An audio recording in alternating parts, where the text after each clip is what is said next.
Welcome to M&A Mondays, the UK's first YouTube series dedicated to all things M&A.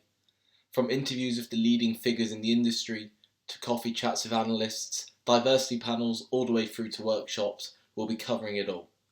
We do hope you enjoyed the video, and please give us a like and a follow on our social media. Thank you very much.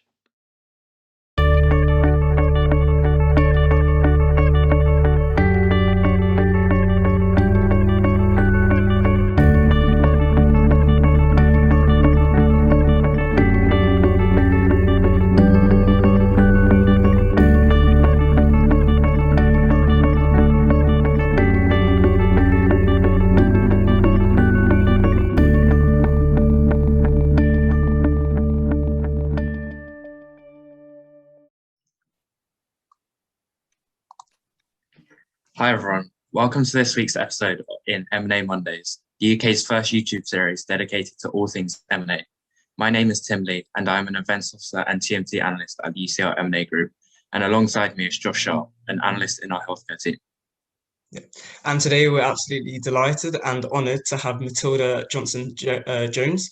Tilly graduated from the University of Cambridge studying HSPS, specialising in politics and international relations. After completing a PR internship at SBC London, she then joined Dartmouth Partners as an associate after graduating and was quickly promoted to a principal on the graduate team within just 3 years. We are truly grateful to have her here today as she provides M&A Mondays with its first insight into recruiting. I'm sure she'll provide a unique insight that many of you will learn from. So without further ado, let's get started. Hi Tilly, how are you? Hi guys, I'm good, thank you. How are you? Yeah, I'm really good, thanks. Great. Yeah, so I guess the first question that I wanted to ask you is, having specialised in politics and international relationships at the University of Cambridge, what prompted you to pursue a career in recruiting? Yeah, it's a good question, and I think recruitment isn't something that a lot of people go into after university.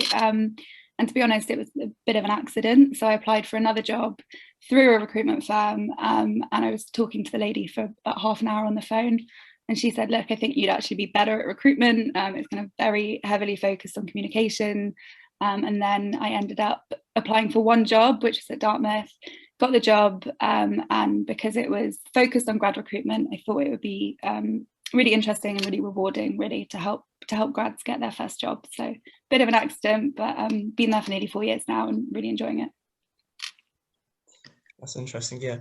And then I think, so from your experience, what do you think makes the best candidate differ from someone who's still a very strong candidate who then might not make the cut? So, yeah. Mm-hmm. Yeah, and I think, the majority of jobs I've ever worked on have been investment banking interviews. And obviously the candidates in that bunch are very strong candidates in general, but I'd break it down into a couple of areas. I think at the moment, especially over video call, you really need to present yourself well. So eye contact is something we really look for. So people who aren't kind of looking around their screen, that's really important. Making sure you're not reading notes. I think candidates think they're being quite subtle when they're reading on their screen or kind of typing or clicking, but we can always tell, even if we don't mention it. So someone who's not doing that and kind of making sure they're using the interview as they would like they were in person is really important. And then just beyond that, I think it's the depth of knowledge. So does this candidate have a surface level understanding of what they've read? Have they read one article on the Financial Times and they're just regurgitating it? Or have they read 10 different articles, they've formed an opinion based on what they've read and they're using evidence from different sources? So that's really important. I think you can tell pretty quickly when someone's just prepared the day before versus when someone's been reading about this for a while. And then beyond that, I think it's the passion for the company they're interviewing for. So we want to hire people who want to be there, people who've thoroughly looked into the firm, people who can talk about their values, their culture, can differentiate them from competitors. It's so important. And just having that energy in your delivery, making sure you want to smile and kind of show that you're enjoying the conversation, even if you're not, but also being structured and articulate. So I think they would be the main things that make a really great candidate, even if the majority of what they're saying is the same. They make the biggest difference, I think. Oh yeah, that's really interesting. I guess moving on to the other side of the spectrum, what are like some common mistakes made by those who make like a subpar impression, whether that be in preparation or in the actual interview, and how can they avoid that in the future? Yeah, I think with banking, a big thing, especially at the intern level, is that some candidates don't necessarily have a clear understanding of what the job involves, or they don't articulate a clear understanding. So you want to make sure that, number one, you know what the kind of day-to-day responsibility is going to look like for an analyst, that is from your own research or from speaking to current analysts, and that you understand it can be quite a challenging work environment, for example, that you've got that resilience, you've got that grit, and you're kind of ready to commit to that. I think another thing is, again, that candidates who just haven't done the same level of research. So you really need to treat every application as specifically as you can. And obviously grads and interns spam out a ton of applications, and we know that, and that's completely fine. But whenever you do get an interview, you really need to put the time and prep. Why this sector? Why this industry? What is my story? Make it compelling. Your story for investment banking is going to be very different for asset management, for example. And then why this type of company? So whether it's a boutique or a bulge bracket, really nail that down and make sure that your answers, again, tie into your story and your background. More specifically, why this company? So what can they offer me that their competitors can't? And I would say the biggest mistake that I see, or the kind of most subpar mistake I see, is that candidates just tell me, for example, why they want to work for a boutique, but they don't speak about why they want to work for the specific company I'm recruiting for. And their answers are just very generic and could be applied to most boutiques. So I think you've really got to make it specific. And again, just get your personality across throughout. So whether you're a more timid candidate, that's totally fine, but it's just about putting your unique mark on what you're saying. And again, not just regurgitating the generic obvious points about why banking, but kind of making it personal. Great, thank you. And then, so another aspect of preparation would be kind of networking, which people quite often worry about. And so two questions within one. So how important is networking with bankers to get a unique insight into the firm to then use in an interview?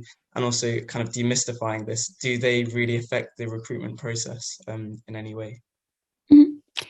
Yeah, I mean, I think, in my opinion, no, it doesn't impact the recruitment process. So for example, if a banker has referred a candidate, there's no way that candidate would just get a job because they're a referral. They have to pass through the process. They have to have their own merit. So it definitely can't lead someone to get a job. However, I do think networking is really important. And it's something that's become more important in the UK. It used to be a very US kind of thing, but in the UK it is important because it gives candidates that understanding of a firm's culture. I think you're not going to understand the business unless you speak to people who are in the business and ask them how do they view their firm that's different to competitors or other firms that they've worked at, because a lot of them would have worked at other banks as well. So I think it's definitely not essential, and if you can't get through to anyone, like, don't worry, it's not going to stop your chance in the process because you get to speak to people throughout the interview process anyway.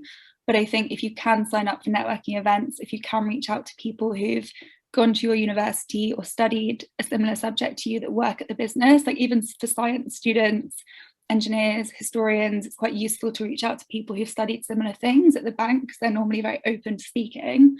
So I think it is useful in that sense, but the process won't end if you don't speak to anyone. But part of it is also for you guys to figure out, actually, is this a bank I want to work at? Because the interview process goes both ways. So that's what I'd say, useful, but not essential. Yeah, brilliant. I guess like another really dreaded part of the interview process is the technical questions asked during an interview. So do you have any advice on how to kind of answer that? Yeah, I think as well, part of this is just preparation again, right? So you've really got to make sure you kind of learn the material that you have and kind of really learn it to the best of your ability. And it can be daunting and it can be quite overwhelming because there's so much of it and you kind of got to figure out what the most relevant parts are, but just start with the basics and then build on it from there. So practice with your friends, ask people in the industry, ask recruiters if you have them in your network and they can help you. And I think my main advice would be understand the concepts that you're looking at. So don't just go off and memorize some formulas because it's so obvious when someone's just regurgitating a textbook. but think, okay, do I understand why I'm learning this? What is the point of this? What does this concept mean? And then from there, it will help to really build your knowledge. So if you do get any kind of tricky questions, you can say, okay, look, I haven't 100% come up against this before, but I know that X equals Y, and so therefore my guess would be that this is the answer. And I think, especially at the intern level, a lot of what we're looking for is that people are logical. They can think on the spot. They kind of can deal with that pressure, I guess, and they can work through a problem. Because actually, in every bank I've ever recruited for, we're not looking for someone to be a kind of an analyst at the intern level. We're just looking to see that you have potential and that you can pick it up quickly, and that actually in an interview, for example, if a banker explains kind of one thing to you, can you pick that up even if you've never ever heard of it before, and figure it out based on what you do know already. So I guess my advice would be take them slowly, always walk through your thought process, always try and be honest and say, look, I haven't come up against this before, but this is what I think it would be. And then kind of logically figure out an answer. So, and don't get nervous about it. Like no one's perfect really at the intern level, and there's always more that you can learn.